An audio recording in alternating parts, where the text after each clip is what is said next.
سيئات أعمالنا من يهده الله فلا مضل له ومن يضلل فلا هادي له وأشهد أن لا إله إلا الله وحده لا شريك له وأشهد أن محمدا عبده ورسوله أرسله بالهدى ودين الحق ليظهره على الدين كله ولو كره المشركون اللهم صل على محمد وعلى آل محمد كما صليت على إبراهيم وعلى آل إبراهيم إنك حميد مجيد اللهم بارك على محمد وعلى آل محمد كما باركت على إبراهيم وعلى آل إبراهيم إنك حميد مجيد أما بعد فإن خير الكلام كلام الله وخير الحديث كتاب الله وخير الهدي هدي محمد صلى الله عليه وسلم وشر الأمور محدثاتها وكل محدثة بدعة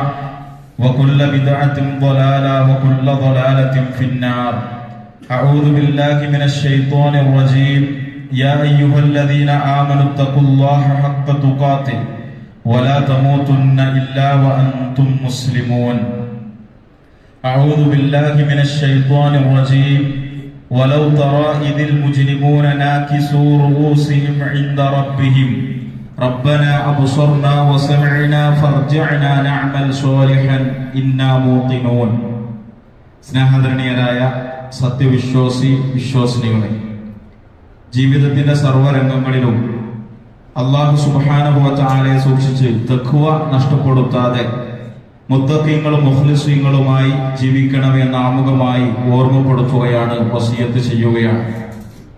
നമ്മുടെ ജീവിതത്തിൽ ഏതൊരു കാര്യം ചെയ്യുമ്പോഴും അത് കൃത്യമായി മനസ്സിലാക്കി അറിഞ്ഞ് പഠിച്ചു ചെയ്തിട്ടില്ലെങ്കിൽ പിന്നീട് ഗുരുതരമായ പ്രത്യാഘാതങ്ങൾ ഉണ്ടാകുമെന്ന് പലപ്പോഴും നമ്മുടെ അനുഭവത്തിൽ നിന്ന് തന്നെ മനസ്സിലാക്കിയവരാണ് നമ്മളൊക്കെ. ഈ വിഷയവുമായി ബന്ധപ്പെട്ട ചരിത്രത്തിലെ ഒരു സംഭവം കാണാം. നബി സല്ലല്ലാഹു അലൈഹി വസല്ലമയുടെ സ്വഹാബികളിൽപ്പെട്ട ഒരു സ്വഹാബി, അദ്ദേഹം യാത്രയിൽ അദ്ദേഹത്തിന്റെ തല പൊട്ടുകയാണ്. അതേ സമയത്ത് തന്നെ അദ്ദേഹം വലിയ അശുദ്ധിയുള്ളവനാകുകയാണ്, കുളി നിർബന്ധമാകുകയാണ്. ഈ സമയത്ത് അദ്ദേഹത്തിന് ശക്തമായ തണുപ്പിന്റെ ആ സമയത്ത് അദ്ദേഹം തയമ്മം ചെയ്താൽ മതി എന്നൊരു വിഭാഗം പറയുകയും ഒരു വിഭാഗം പറഞ്ഞു അദ്ദേഹത്തിന് വെള്ളം ഉപയോഗിച്ച് കുളിക്കുവാൻ സാധിക്കുമെങ്കിൽ അദ്ദേഹം വെള്ളം ഉപയോഗിച്ച് നിർബന്ധമായി കുളിക്കണമെന്ന് ചില ആളുകൾ വിധി പറയുകയും ചെയ്തു. അങ്ങനെ അദ്ദേഹം കുളിക്കുകയാണ്. കുളിച്ചതിന് ശേഷം അദ്ദേഹം മരണപ്പെടുകയാണ്. ശക്തമായ തണുപ്പ് ബാധിച്ച് അദ്ദേഹം മരിച്ചപ്പോൾ നബി സല്ലല്ലാഹു അലൈഹി വസല്ലം, ഇമാം അബൂ ദാവൂദ് ഉദ്ധരിക്കുന്ന ഹദീസിൽ കാണാം, നബി സല്ലല്ലാഹു അലൈഹി വസല്ലം ഈ വിഷയം അറിഞ്ഞപ്പോൾ പ്രവാചകൻ പറഞ്ഞത് ഖതലുഹു, നിങ്ങൾ അദ്ദേഹത്തെ കൊന്നുകളഞ്ഞു എന്നാണ്. അതുകൊണ്ട് ഖതലഹുമുല്ലാഹ്, അങ്ങനെ അതിന് മറുപടി കൊടുത്ത് അദ്ദേഹം കുളിക്കുകയും ആ തണുപ്പ് ബാധിച്ച് അദ്ദേഹം മരണപ്പെടുകയും ചെയ്തപ്പോൾ നബി സല്ലല്ലാഹു അലൈഹി വസല്ലം മറുപടി കൊടുത്തത് അവർ അദ്ദേഹത്തെ കൊന്നുകളയുകയാണ് ചെയ്തിട്ടുള്ളത്. ഖതലഹുമുല്ലാഹു, അല്ലാഹു അവരെ ശിക്ഷിക്കട്ടെ, അല്ലെങ്കിൽ അല്ലാഹു അവരോട് പിണങ്ങട്ടെ എന്ന ശൈലിയിൽ നബി സല്ലല്ലാഹു അലൈഹി വസല്ലം പറയാണ്. എന്നിട്ട് പ്രവാചകൻ പറഞ്ഞു, അലാ സഅലു ഇദ് ലം യഅലമു, അവർക്കറിയാത്ത കാര്യങ്ങൾ അവർ ചോദിച്ചിട്ടുണ്ടായിരുന്നുവെങ്കിൽ എത്ര നന്നായിരുന്നു എന്ന് നബി സല്ലല്ലാഹു അലൈഹി വസല്ലം പറയാണ്. ഫഇന്നമാ ശിഫാഉൽ അയ്യി അസ്സുആലു, റസൂലുള്ളാഹി സ്വല്ലല്ലാഹു അലൈഹി വസല്ലം പറഞ്ഞത് തീർച്ചയായിട്ടും അറിവില്ലായ്മ എന്ന രോഗത്തിന്റെ ഏറ്റവും നല്ല മരുന്ന് എന്നത് അത് ചോദിച്ച് കാര്യങ്ങൾ പഠിച്ച് മനസ്സിലാക്കി പ്രവർത്തിക്കലാണെന്ന് റസൂലുള്ളാഹി സ്വല്ലല്ലാഹു അലൈഹി വസല്ലം പറയുന്നു. പ്രിയപ്പെട്ടവരെ, ഭൗതിക കാര്യത്തിൽ തന്നെ ഇത് പ്രധാനപ്പെട്ടതാണെങ്കിൽ അള്ളാഹുവിന്റെ മതവിഷയത്തിൽ ഇത് നിർബന്ധമാണ്. അറിയാത്ത കാര്യങ്ങൾ ചോദിക്കുകയും പഠിക്കുകയും, അവിടെ ബുദ്ധിക്ക് സ്ഥാനമില്ല എന്ന് വെച്ചാൽ ബുദ്ധി കൊണ്ട് മനസ്സിലാക്കുകയും അതങ്ങനെ ചെയ്താൽ കുഴപ്പമില്ല, അത് അത്ര ഗൗരവമുള്ള കാര്യമാണോ എന്ന് ചോദിച്ച് നിസ്സാരമാക്കി മതപരമായ പ്രവർത്തനങ്ങൾ ലാഘവ ബുദ്ധിയോടുകൂടി പ്രവർത്തിക്കുന്ന ചില ആളുകളെ നമ്മുടെ കൂട്ടത്തിൽ നമുക്ക് കാണുവാൻ സാധിക്കും. അതോട് പ്രിയപ്പെട്ടവരെ, തെളിവ് ചോദിച്ച് തെളിവ് മനസ്സിലാക്കി പ്രമാണത്തിലുള്ളത് അങ്ങനെ തന്നെ പ്രവർത്തിക്കൽ നിർബന്ധമാണ്. നബി സല്ലല്ലാഹു അലൈഹി വസല്ലമയുടെ മാതൃകകൾ ഈ വിഷയത്തിൽ എമ്പാടുമുണ്ട്. നബി സല്ലല്ലാഹു അലൈഹി വസല്ലം നിസ്കരിച്ച് കാണിച്ചു കൊടുത്തിട്ട് പറഞ്ഞു, സ്വല്ലു കമാ റഅയ്തുമൂനി ഉസല്ലി, ഞാൻ എങ്ങനെയാണോ നിസ്കരിച്ച് കാണിച്ചെന്നത് അതുപോലെ നിങ്ങൾ നിസ്കരിക്കണം. എന്തുകൊണ്ടാണ് നെഞ്ചത്ത് കൈകെട്ടണമെന്ന് പറയുന്നത്? എന്തിനാണ് നബി സല്ലല്ലാഹു അലൈഹി വസല്ലം തശഹുദിൽ വിരൽ ചൂണ്ടണമെന്ന് പഠിപ്പിച്ചത്? നമ്മൾ ചെയ്യുന്നത് നബി സല്ലല്ലാഹു അലൈഹി വസല്ലം നിസ്കാരത്തിൽ വിരൽ ചൂണ്ടിയിട്ടുണ്ട് തശഹുദിൽ. അതുപോലെ തന്നെ എന്തുകൊണ്ടാണ് നെഞ്ചത്ത് നമ്മൾ കൈകെട്ടുന്നത്? നബി സല്ലല്ലാഹു അലൈഹി വസല്ലം വായിൽ ഇബ്നു ഹുജർ റളിയല്ലാഹു അൻഹുവിൽ നിന്ന് റിപ്പോർട്ട് ചെയ്യുന്ന ഹദീസിൽ നബി സല്ലല്ലാഹു അലൈഹി വസല്ലം സ്വദറിലാണ് കൈവച്ചത് എന്ന റിപ്പോർട്ട് നമുക്ക് കാണുവാൻ സാധിക്കും. ഇങ്ങനെ നമസ്കാരത്തിന്റെ ഏതേത് പ്രവർത്തനങ്ങളും നാം നിർവഹിക്കുന്നത് പ്രമാണത്തിന്റെ അടിസ്ഥാനത്തിലാണ്. അതുപോലെ തന്നെ നബി സല്ലല്ലാഹു അലൈഹി വസല്ലം ഹജ്ജ് കർമ്മത്തെ കുറിച്ച് പറഞ്ഞു, ഖുദു അന്നി മനാസിക്കക്കും, ഞാൻ എങ്ങനെയാണോ ഈ ഹജ്ജ് നിങ്ങൾക്ക് നിർവഹിച്ച് കാണിച്ചു തരുന്നത് അത് ശരിക്ക് നോക്കിക്കണ്ട് പഠിച്ച് ഞാൻ എങ്ങനെ ഹജ്ജ് ചെയ്തോ അതുപോലെ നിങ്ങൾ ചെയ്യണം. അതാണ് മതപരമായി ചെറുതാകട്ടെ വലുതാകട്ടെ ഏത് കാര്യത്തിലും റസൂലുള്ളാഹി സ്വല്ലല്ലാഹു അലൈഹി വസല്ലമയെ പിൻപറ്റണം. അറിയാത്ത കാര്യങ്ങൾ ആണെങ്കിൽ ചോദിക്കണം, കാരണം പരലോകവുമായി ബന്ധപ്പെട്ട വിഷയമാണ്. പ്രിയപ്പെട്ടവരെ, നോമ്പിനെ കുറിച്ചും ഇത് തന്നെയാണ്. പരിശുദ്ധ റമദാനാണ് നമ്മിലേക്ക് ആഗതമാകാനിരിക്കുന്നത്.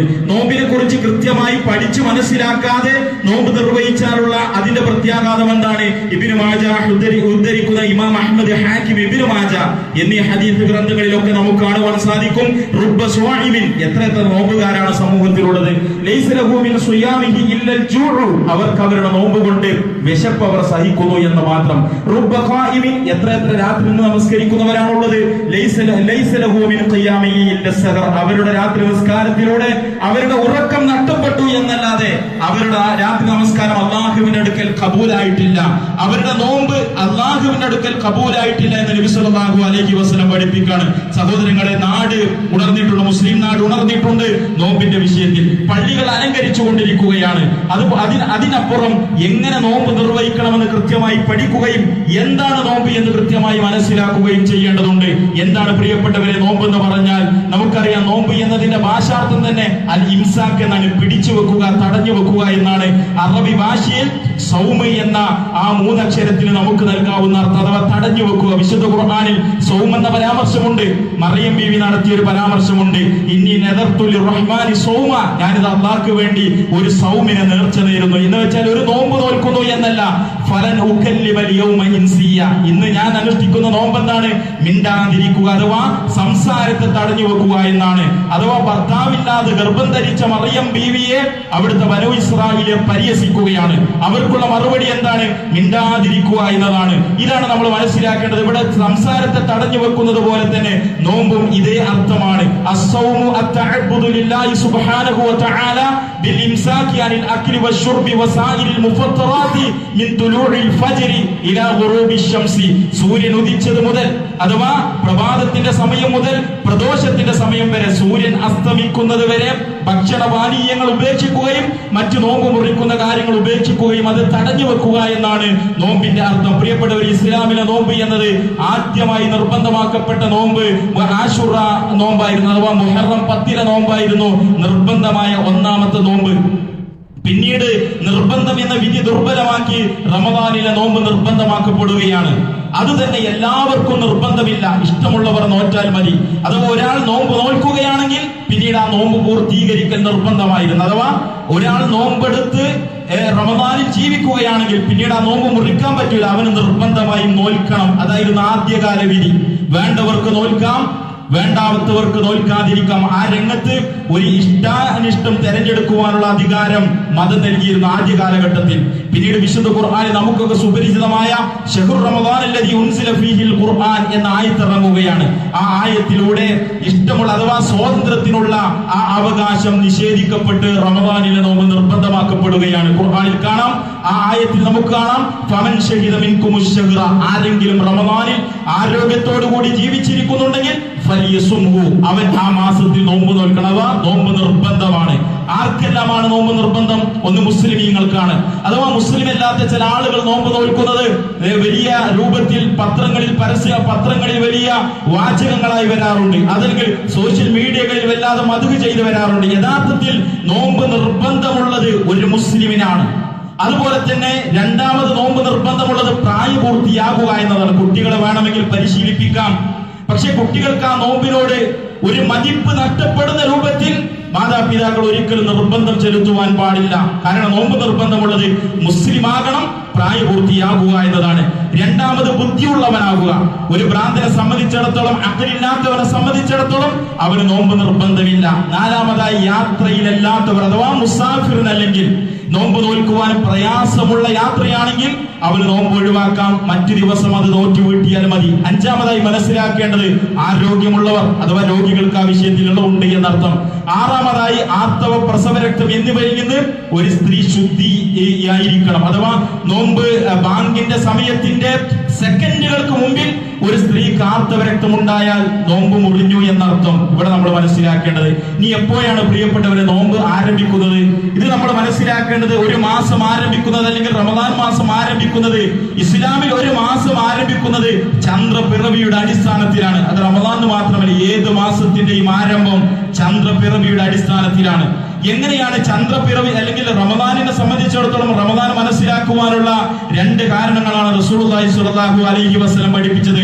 ഒന്ന്, ചന്ദ്രപിറവി ഉണ്ടാകുക അഥവാ റുയത്തു ഹിലാലി റമദാന, റമദാനിലെ ചന്ദ്രനെ കാണുക, ദർശിക്കണം, കണ്ണുകൊണ്ട് കാണണം.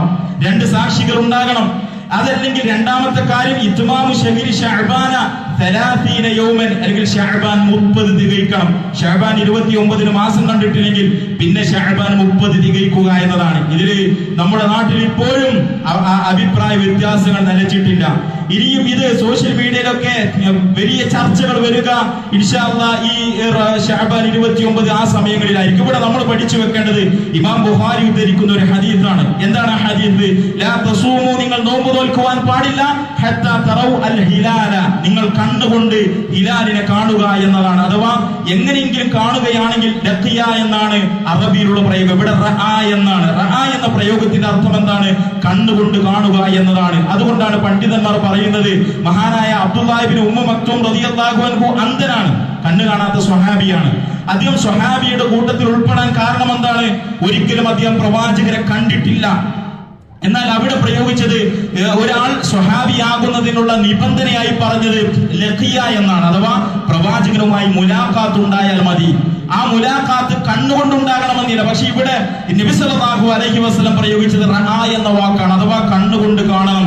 എന്നിട്ട് പറയണം വലാ തുഫ്തിറു ഹത്താ തറൗ അൽ ഹിലാല, ഇനി നിങ്ങൾ റമദാനിന്റെ നോമ്പ് ആ നോമ്പ് പൂർണ്ണമാക്കുകയും എന്നിട്ട് പെരുന്നാളിലേക്ക് നിങ്ങൾ പ്രവേശിക്കുകയും ചെയ്യേണ്ടത് എപ്പോഴാണ്? അത് നിങ്ങൾ ഹിലാലിനെ കണ്ടാൽ മാത്രമാണ്. എന്നിട്ട് പ്രവാചകന്റെ ഹദീസിന്റെ ബാക്കി ഭാഗം ഫൈന ഗബിയ അലൈക്കും, പലർക്കും ഉണ്ടാകുന്ന സംശയമാണ്. ഫൈന ഗബിയ അലൈക്കും, ഇനി നിങ്ങൾക്ക് ചന്ദ്രനെ കാണാൻ പറ്റാത്ത സാഹചര്യം അഥവാ ചക്രവാളം തെളിയാത്തത് കാരണത്താൽ ചന്ദ്രനെ കാണാൻ പറ്റാത്ത സാഹചര്യം വന്നാൽ ചിലർ പറയാറുള്ളത് അവിടെ ചക്രവാളം അത് മൂടിയത് കൊണ്ടാണല്ലോ, ചന്ദ്രൻ അവിടെ ഉണ്ടല്ലോ, ആധുനിക ടെക്നോളജി ഉപയോഗിച്ച് അതിനെ ദർശിക്കുവാൻ സാധിക്കുമല്ലോ, കണ്ണുകൊണ്ട് കാണാൻ പറ്റില്ലെങ്കിലും മാസം അവിടെ ഉണ്ടല്ലോ എന്നൊക്കെ ബുദ്ധി കൊണ്ട് പലരും പറയാറുണ്ട്. എന്നാൽ റസൂലുള്ളാഹി സ്വല്ലല്ലാഹു അലൈഹി വസല്ലമക്ക് 1400 വർഷങ്ങൾക്ക് മുമ്പ് 7ാം ആകാശത്തിന്റെ അപ്പുറത്ത് നിന്ന് വഹി നൽകിയിട്ടുണ്ട്. അള്ളാഹുവിന്റെ വഹി ജിബ്രീൽ അലൈഹിസ്സലാത്തു വസ്സലാം പ്രവാചകന് നൽകിയിട്ടുണ്ട്. ആ വഹിയിലുള്ള സന്ദേശം എന്താണ്?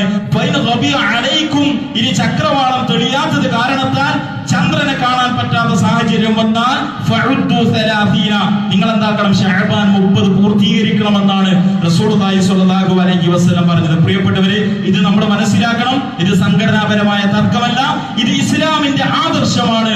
റസൂലുള്ളാഹി സ്വല്ലല്ലാഹു അലൈഹി വസല്ലം പഠിപ്പിച്ചതാണ്. ഇമാം ബുഖാരിയിലുള്ള ഹദീസാണ്. അതുപോലെ തന്നെ നമ്മൾ മനസ്സിലാക്കേണ്ട മറ്റൊരു കാര്യം സംശയ ദിവസത്തെ നോമ്പാണ്. ഹുദൈഫത്തുൽ യമാനി റളിയല്ലാഹു അൻഹു റിപ്പോർട്ട് ചെയ്ത ഹദീസിൽ കാണാം, ലാ തുഖദ്ദിമു ശഹ്റ ഹത്താ തറൗ അൽ ഹിലാല, നിങ്ങൾ ഒരിക്കലും ചന്ദ്രനെ കാണുന്നതിന് മുമ്പ് നിങ്ങൾ ഒരിക്കലും നോമ്പിനെ സ്വീകരിക്കാൻ പാടില്ല. ഔ തുകമ്മിലു അൽ ഇദ്ദ, അല്ലെങ്കിൽ നിങ്ങൾ ചന്ദ്രനെ കണ്ടിട്ടില്ലെങ്കിൽ എന്താണ് ചെയ്യേണ്ടത്? ശഅബാൻ 30 തികയ്ക്കണം. അതല്ലാതെ സംശയത്തിന് കണ്ടോ കണ്ടില്ലേ എന്ന് സംശയത്തിന്റെ ദിവസം നോമ്പ് അനുഷ്ഠിക്കാൻ പാടില്ല. നബി സല്ലല്ലാഹു അലൈഹി വസല്ലം പറയണം, ആരെങ്കിലും പ്രഖ്യാപിച്ചതിന്റെ അടിസ്ഥാനത്തിൽ അഥവാ സംശയത്തിന്റെ അടിസ്ഥാനത്തിൽ ആരെങ്കിലും നോമ്പ് അനുഷ്ഠിച്ചാൽ നബി സല്ലല്ലാഹു അലൈഹി വസല്ലം പറയണം, മൻ സോമൽ യൗമല്ലദീ യുശക്കു ഫീഹി, ഒരിക്കലും കാണാൻ സാധ്യതയില്ല അല്ലാത്ത ദിവസം എന്തെങ്കിലും ജൽപ്പനത്തിന്റെ പേരിൽ സംശയത്തിന്റെ അടിസ്ഥാനത്തിൽ നോമ്പനുഷ്ഠിച്ചാൽ ഫഖദ് അശാ അബുൽ ഖാസിം, അവൻ അബുൽ ഖാസിമിനെ ധിക്കരിച്ചിട്ടുണ്ട് എന്ന് നബി സല്ലല്ലാഹു അലൈഹി വസല്ലം പറയണം. അവൻ പ്രവാചകനെ ധിക്കരിച്ചിട്ടുണ്ട് എന്ന് നബി സല്ലല്ലാഹു അലൈഹി വസല്ലം പഠിപ്പിക്കുകയാണ്. ഇനി ചില ആളുകൾക്ക് ഉണ്ടാകുന്ന ഒരു സംശയം എന്താണ്? നോമ്പിന്റെ റമദാൻ തുടങ്ങുന്നതിന്റെ 1-2 ദിവസം മുമ്പ് നോമ്പനുഷ്ഠിക്കാൻ പാടില്ല എന്ന് പ്രവാചകൻ പഠിപ്പിച്ചിട്ടുണ്ട്. ശരിയാണ്, പാടില്ല. ലാ യതഖദ്ദമന്ന അഹദുക്കും റമദാന ബിസൗമിൻ യൗമിൻ ഔ യൗമിൻ, റമദാനിനെ ഒന്ന് സ്വീകരിക്കാൻ വരവേൽക്കാൻ വേണ്ടി 1-2 ദിവസം മുമ്പ് നോമ്പനുഷ്ഠിക്കാൻ പാടില്ല. പക്ഷേ ചിലർക്ക് നോമ്പനുഷ്ഠിക്കാം. എങ്ങനെയുള്ളവർക്ക്? ഇല്ലാ യകൂന റജുലുൻ കാന യസൂമു സൗമഹു ഫലിയസും ദാലിക്കൽ യൗമ, അഥവാ തുടർച്ചയായി നോമ്പനുഷ്ഠിക്കുന്ന ആളുകളാണ്. ആ ദിവസത്തിൽ അവൻ എല്ലാ മാസവും നോമ്പ് നോൽക്കാറുണ്ട്, പതിവാക്കാറുണ്ട്. അങ്ങനെയുള്ളവർക്കുമാണെങ്കിൽ ആ ദിവസം നോമ്പനുഷ്ഠിക്കാം. അഥവാ റമദാനിന്റെ തലേ ദിവസവും അവന് നോമ്പനുഷ്ഠിക്കാം. ആർക്ക്? എല്ലാ തിങ്കളാഴ്ചയും നോമ്പനുഷ്ഠിക്കുന്നവനാണ്. ചൊവ്വാഴ്ചയാണ് നോമ്പ് തുടങ്ങുന്നതെങ്കിൽ തിങ്കളാഴ്ച അവന് നോമ്പ് നോൽക്കാം, വ്യാഴാഴ്ച നോമ്പ് നോൽക്കാം. എല്ലാ മാസത്തെയും അയ്യാമുൽ ബീദിന്റെ ദിവസം നോമ്പ് നോൽക്കുന്നവനാണെങ്കിൽ ഒരു അയ്യാമുൽ ബീദിന്റെ ഒരു നോമ്പ് റമദാനിന്റെ തലേന്ന് വരികയാണെങ്കിൽ അവന് നോൽക്കാമെന്നാണ് റസൂലുള്ളാഹി സ്വല്ലല്ലാഹു അലൈഹി വസല്ലം പഠിപ്പിച്ചത്. പ്രിയപ്പെട്ടവരെ, അതുപോലെ തന്നെ നമ്മളൊക്കെ സുന്നത്തനുസരിച്ച് പ്രവാചകൻ സ്വല്ലല്ലാഹു അലൈഹി വസല്ലം പഠിപ്പിച്ച ഈ നോമ്പിനെ സ്വീകരിക്കണം. അതിന്റെ ഭാഗമാണ് മാസം കണ്ടാൽ പ്രാർത്ഥന. റമദാനിൽ മാസമല്ല, ഏത് മാസം കണ്ടാലും ചന്ദ്രന്റെ ദർശനം ഉണ്ടായാൽ ഈ പ്രാർത്ഥന ചൊല്ലൽ സുന്നത്താണ്. ചിലരുടെ ഒക്കെ ഫോണിന്റെ റിംഗ് ടൂണ് ഈ പ്രാർത്ഥനയാണ്. പക്ഷേ ഈ പ്രാർത്ഥന അവർക്കും അറിയില്ല. അല്ലാഹു അക്ബർ എന്ന് തുടങ്ങുന്ന ചെറിയൊരു പ്രാർത്ഥന, അല്ലാഹുമ്മ അഹില്ലഹു അലൈനാ ബിൽ അംനി വൽ ഈമാനി വസ്സലാമത്തി വൽ ഇസ്ലാം വത്തൗഫീഖി ലിമാ യുഹിബ്ബു റബ്ബുനാ വയർദാ റബ്ബുനാ വറബ്ബുക അല്ലാഹ് എന്ന് തുടങ്ങുന്ന പ്രാർത്ഥന. ഈ പ്രാർത്ഥന ചെറിയൊരു പ്രാർത്ഥനയാണ്. ഇത് നമ്മൾ മനഃപ്പാഠമാക്കണം. റമദാനിന്റെ ചന്ദ്രപിറവി ഉണ്ടായാൽ ആ ദിവസം ഇത് പ്രാർത്ഥിക്കൽ സുന്നത്താണ്. അല്ലാഹു അക്ബർ, അല്ലാഹുവാണ് വലിയവൻ. അല്ലാഹുമ്മ അഹില്ലഹു അലൈനാ ബിൽ അംനി വൽ ഈമാൻ, അല്ലാഹുവേ നീ നിർഭയത്വത്തിന്റെ വിശ്വാസത്തിന്റെ ദർശനമാക്കണമേ ഞങ്ങൾക്ക് ഈ മാസത്തെ. വസ്സലാമത്തി വൽ ഇസ്ലാം, ഇസ്ലാമിന്റെയും സമാധാനത്തിന്റെയും. വത്തൗഫീഖ്, നിന്നിൽ നിന്നുമുള്ള തൗഫീഖ്. എന്തിന്? ലിമാ യുഹിബ്ബു റബ്ബുനാ വയർദാ, ഞങ്ങളുടെ റബ്ബേ തൃപ്തിപ്പെട്ട പ്രവർത്തനം ചെയ്യാൻ, നിനക്ക് ഇഷ്ടപ്പെട്ട പ്രവർത്തനം ചെയ്യാൻ തൗഫീഖിനെ ഞങ്ങൾക്ക് നീ കൊണ്ട. റബ്ബുനാ വറബ്ബുക അല്ലാഹ്, ഈ ചന്ദ്രന്റെയും ഞങ്ങളുടെയും റബ്ബായ റബ്ബേ എന്ന് തുടങ്ങിയ ഈ ചെറിയ പ്രാർത്ഥന പ്രിയപ്പെട്ടവരെ നമ്മളൊക്കെ മനഃപ്പാഠമാക്കണം. അതുപോലെ തന്നെ നോമ്പും നീയത്തും, നീയത്ത് എന്നാൽ ഉദ്ദേശം എന്നാണ് അർത്ഥം. പലപ്പോഴും മനസ്സിലാക്കിയവരാണ് നമ്മളൊക്കെ, ഇത് പഠിച്ചവരാണ്, കേട്ടവരാണ്. എങ്കിലും ചില ആളുകളുടെ പ്രവർത്തനത്തിൽ ബിദ്അത്ത് കടന്നു വരുന്നുണ്ട്. എന്താണ് പ്രിയപ്പെട്ടത്? നോമ്പുമായി ബന്ധപ്പെട്ട് നമ്മുടെ നീയത്തുമായി ബന്ധപ്പെട്ട് പറയാനുള്ളത്, നീയത്ത് എന്ന് വെച്ചാൽ അത് തീരുമാനം എന്നാണ്, അഥവാ കരുതൽ എന്നാണ് അതിന്റെ അർത്ഥം. അതിന്റെ സ്ഥാനം നമ്മുടെ ഹൃദയമാണ്. അത് നാവ് കൊണ്ട് ചൊല്ലിപ്പറയൽ ഇസ്ലാമിൽ അനുവാദമില്ല. കാരണം പ്രവാചകൻ പഠിപ്പിച്ചിട്ടില്ല. നീയത്ത് ഒരിക്കലും നാവ് കൊണ്ട് ചൊല്ലിപ്പറയേണ്ടതില്ല. നബി സല്ലല്ലാഹു അലൈഹി വസല്ലം നോമ്പുമായി ബന്ധപ്പെട്ട എല്ലാ കാര്യങ്ങളും പ്രവാചകൻ പഠിപ്പിച്ചു തന്നിട്ടുണ്ട്. അതിൽ നീയത്ത് ചൊല്ലിപ്പറയുന്ന ഒരു രീതി പ്രവാചകൻ പഠിപ്പിച്ചു. എന്നാൽ നീയത്ത് വേണം. ഇവിടെ നമ്മൾ മനസ്സിലാക്കേണ്ടത്, ചില ആളുകള് നീയത്ത് ചൊല്ലി പറയേണ്ടതില്ല എന്ന് പറഞ്ഞ് അശ്രദ്ധ കാണിക്കുന്ന ചില ആളുകളുണ്ട്. ചില ആളുകൾ നീയത്ത് വേണം, അത് നിർബന്ധമാണ്, ചൊല്ലി പറയണമെന്ന് പറഞ്ഞ് അതിര് കാണിക്കുന്ന ചില ആളുകളുമുണ്ട്. ഇതിന് രണ്ടിനും ഇടയിലാണ്. നീയത്ത് വേണം, അത് നിർബന്ധമാണ്. 4 മദ്ഹബുകളും പരിശോധിച്ചാൽ നീയത്ത് വേണം എന്ന കാര്യത്തിൽ തർക്കമില്ല, അത് നിർബന്ധമാണ് എന്ന കാര്യത്തിൽ തർക്കമില്ല. കാരണം ഇന്നമൽ അഅ്മാലു ബിന്നിയ്യാത്ത്, എല്ലാ പ്രവർത്തനങ്ങളും നീയത്തിന്റെ അടിസ്ഥാനത്തിലാണ്. എന്നാൽ ഫർളായ നോമ്പിന്റെ നീയത്തുമായി ബന്ധപ്പെട്ട് നമ്മൾ മനസ്സിലാക്കേണ്ടത്, അത് രാത്രിയിൽ തന്നെ മനസ്സിൽ ഉറപ്പിച്ചിരിക്കണം. എത്രത്തോളം എന്ന് വെച്ചാൽ ഫജ്റിന്റെ സുബഹി നമസ്കാരത്തിന്റെ ബാങ്ക് കൊടുത്തതിന് ശേഷം ഒരാൾ നെയ്യത്ത് മനസ്സിൽ കരുതിയാൽ അവന്റെ നോമ്പ് അത് സ്വീകരിക്കുകയില്ല. കാരണം നെയ്യത്തില്ലാത്ത നോമ്പാണ്. അതുകൊണ്ട് നബി സല്ലല്ലാഹു അലൈഹി വസല്ലം പറഞ്ഞു, ലാ സിയാമ ലിമൻ ല യുജ്മഉ ഖബല അൽ ഫജ്ർ, ഫജ്ർ നിസ്കാരത്തിന് മുമ്പായി നെയ്യത്ത് മനസ്സിൽ കരുതണം. ഇമാം നബവി പറഞ്ഞത്, നിർബന്ധ നോമ്പിന് ഫജ്റിന്റെ മുമ്പ് നെയ്യത്തില്ലെങ്കിൽ ആ നോമ്പ് സ്വീകരിക്കുകയില്ല എന്നാണ്. അഥവാ സൂര്യൻ അസ്തമിച്ചതിന് ശേഷം, മഗ്രിബിന് ശേഷം സുബഹിയുടെ ബാങ്ക് കൊടുക്കുന്നതിന് മുമ്പായി ഏത് സമയത്തും നമുക്ക് നെയ്യത്ത് കരുതാം. രാത്രി കിടക്കാൻ പോകുന്ന സമയത്ത് കരുതാം, സുബഹിക്ക് മുമ്പ് അത്താഴത്തിന് എണീക്കുന്ന സമയത്ത് കരുതാം. എന്നാൽ അദാനിന് ശേഷമാണെങ്കിൽ ആ നോമ്പ് പൂർത്തിയാകുകയില്ല, അഥവാ നോമ്പ് സ്വീകരിക്കുകയില്ല എന്നാണ് പണ്ഡിതന്മാർ ഈ വിഷയം ചർച്ച ചെയ്യുന്നിടത്ത് പറഞ്ഞത്. അതുപോലെ തന്നെ നമ്മുടെ നാട്ടില് വ്യാപകമായി ചില സ്ഥലങ്ങളിലൊക്കെ കാണാം, പല മസ്ജിദുകളിലും മറ്റും ഇമാമുമാരോ മറ്റാരെങ്കിലോ നെയ്യത്ത് മൈക്കിലൂടെ കൊടുക്കുകയും ചില ആളുകൾ അത് ഏറ്റുചൊല്ലുകയും എന്നിട്ട് നെയ്യത്ത് കരുതുകയും ചെയ്യുന്ന രീതി, അത് ബിദ്അത്താണ് എന്ന് നമ്മൾ മനസ്സിലാക്കേണ്ടതുണ്ട്.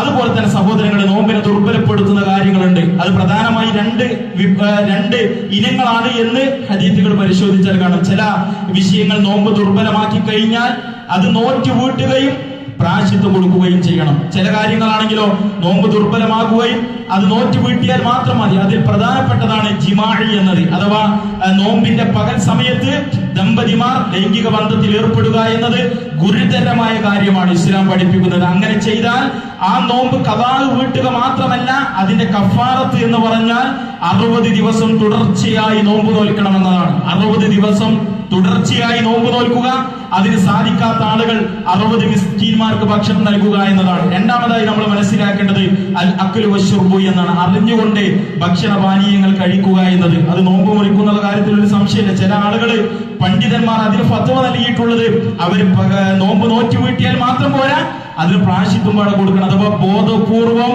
നോമ്പ് പകൽ സമയത്ത് നോമ്പ് മുറിച്ചാൽ അവരത് നോറ്റ് വീട്ടിയാൽ മാത്രം പോരാ, കഫാറത്ത് കൊടുക്കണമെന്ന് പറഞ്ഞിട്ടുണ്ട്. എത്രത്തോളം റസൂലുള്ളാഹി സ്വല്ലല്ലാഹു അലൈഹി വസല്ലം മറ്റൊരു ഹദീസിൽ കാണാം, അവർക്ക് പരലോകത്തുള്ള ശിക്ഷ അവരെ തലകീഴായി കെട്ടി, കാലിൽ കെട്ടി അവരുടെ വായ കീറി മുറിക്കുമെന്നാണ് റസൂലുള്ളാഹി സ്വല്ലല്ലാഹു അലൈഹി വസല്ലം പറഞ്ഞത്.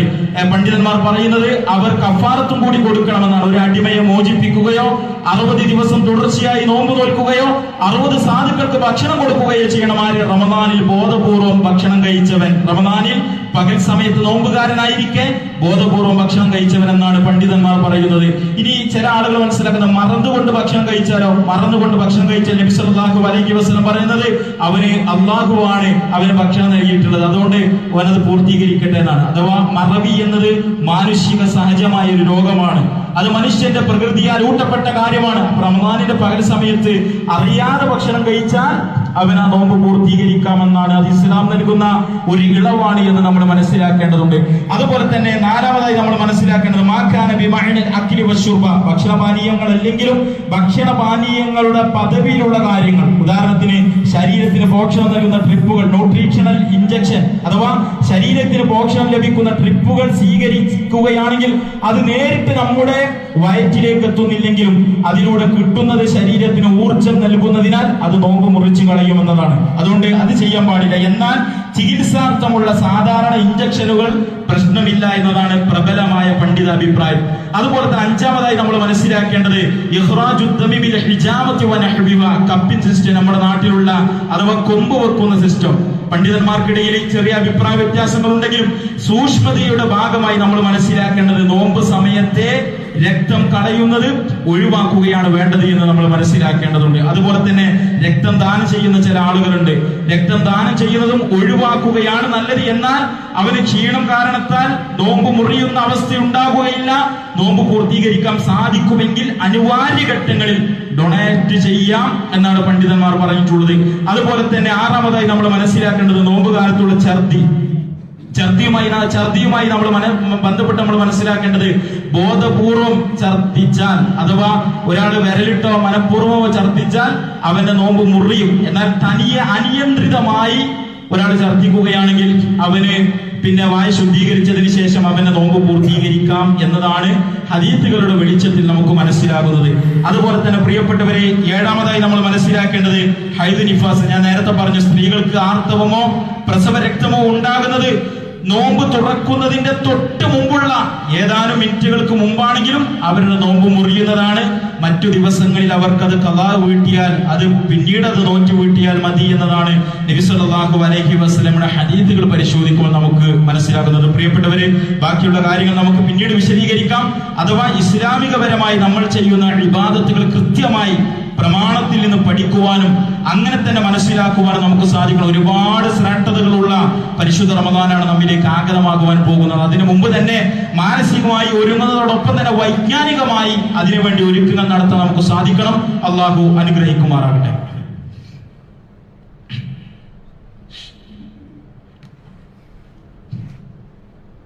ബിസ്മില്ലാഹിർ റഹ്മാനിർ റഹീം വസ്സലാത്തുല്ലാഹി വസ്സലാമുഹു അലാ അഫ്ദലിർ റസൂൽ വഅലാ ആലിഹി വസഹ്ബിഹി അജ്മഈൻ. തഖുല്ലാഹ ഇബാദ നമ്മൾ ജീവിതത്തിൽ ചെയ്യുന്ന നന്മകൾ വളരെ പ്ലാനിങ്ങോട് കൂടി ചെയ്യുവാൻ നമുക്ക് സാധിക്കേണ്ടതുണ്ട്. കാരണം നമ്മുടെ പരലോകവുമായി ബന്ധപ്പെട്ട വിഷയമാണ്. ഞാൻ ആമുഖമായി കേൾപ്പിച്ചത് സൂറത്തു സജ്ജദയിലെ ഒരു വചനമാണ്. ഫർജിഅ്നാ നഅമൽ സ്വാലിഹൻ. കൃത്യമായി ദുനിയാവിൽ നന്മകൾ ചെയ്യാത്ത ആളുകൾ പരലോകത്ത് വെച്ച് പറയും, ഞങ്ങളൊന്ന് മടക്കണം, ഞങ്ങൾ നന്മകൾ ചെയ്യട്ടെ. അതിന് സമാനമായ ഒരുപാട് ആയത്തുകൾ നമുക്ക് വിശുദ്ധ ഖുർആനിൽ കാണുവാൻ സാധിക്കും. ഖാലൂ യാ ഹസ്രതന അലാ മാ ഫറത്ന ഫീഹാ. പടച്ചോനെ, ഞങ്ങളുടെ ഭാഗങ്ങളിലേക്ക് ചെയ്തു വെക്കേണ്ട നന്മകളിൽ ഞങ്ങൾ വീഴ്ച കാണിച്ചു പോയിട്ടുണ്ട് റബ്ബേ, അതുകൊണ്ടൊന്ന് മടക്കണം. റബ്ബന അഖ്രിജ്നാ നഅമൽ സ്വാലിഹൻ. മറ്റൊരായത്തിൽ കാണാം, പടച്ചോനെ ഞങ്ങൾ മടക്ക്, ഞങ്ങൾ ഒരുപാട് നന്മകൾ ചെയ്യട്ടെ. ഈ ആശയത്തിൽ വരുന്ന ഒരുപാട് ആയത്തുകൾ വിശുദ്ധ ഖുർആനിൽ നമുക്ക് കാണുവാൻ സാധിക്കും. അഥവാ അവസരം കിട്ടിയിട്ടും ജീവിതത്തിൽ അതിനെക്കുറിച്ച് യാതൊരു കാഴ്ചപ്പാടുമില്ലാതെ നന്മകളെ ലാഘവത്തോടുകൂടി നോക്കിക്കാണുന്ന ആളുകൾക്ക് പരലോകത്തുള്ള ദുരന്താണത്. അതോട് പ്രിയപ്പെട്ടവര്, ദിനേന ചെയ്യേണ്ട ചില നന്മകളുണ്ട്, ആഴ്ചയിൽ ചെയ്യേണ്ട നന്മകളുണ്ട്, മാസത്തിൽ ചെയ്യേണ്ട നന്മകളുണ്ട്, വർഷത്തിൽ ചെയ്യേണ്ട നന്മകളുണ്ട്. നമുക്കറിയാം ദിനേന ചെയ്യേണ്ട നന്മകളിൽപ്പെട്ടതാണ് നമുക്കറിയാം നിസ്കാരം, അതുപോലെ തന്നെ റവാത്തിബ് സുന്നത്തുകൾ, അതുപോലെ തന്നെ വിശുദ്ധ ഖുർആൻ പാരായണങ്ങൾ. ഇതിലൊക്കെ നമുക്ക് കൃത്യമായ പ്ലാനിംഗ് ഉണ്ടോ എന്ന് ഞാനും നിങ്ങളും ഒക്കെ ചിന്തിക്കേണ്ടതാണ്. അതുപോലെ തന്നെ ആഴ്ചയിൽ ചെയ്യേണ്ട നന്മകൾ, അതാണ് ഇപ്പൊ ഈ ജുമാ നമസ്കാരം. ജുമയുടെ വിഷയത്തിൽ നമ്മളൊക്കെ ജുമയ്ക്ക് നേരത്തെ എത്തിച്ചേരുന്നവരാണ്. അതുപോലെ തന്നെ തിങ്കളാഴ്ച വ്യാഴാഴ്ചയുള്ള സുന്നത്ത് നോമ്പുകൾ, നമ്മുടെ നാട്ടിലൊക്കെ ആഴ്ചയിലുള്ള ഖുർആൻ പഠന സംരംഭങ്ങൾ, അതേപോലെ തന്നെ ആഴ്ചയിൽ നടക്കുന്ന ദീനി പഠന ക്ലാസ്, ഇങ്ങനെയുള്ള നന്മകളിലൊക്കെ നമ്മൾ പ്ലാനിങ് ചെയ്യാറുണ്ടോ? അതുപോലെ തന്നെ പ്രിയപ്പെട്ടവരെ, മാസത്തിലുള്ള നന്മകൾ,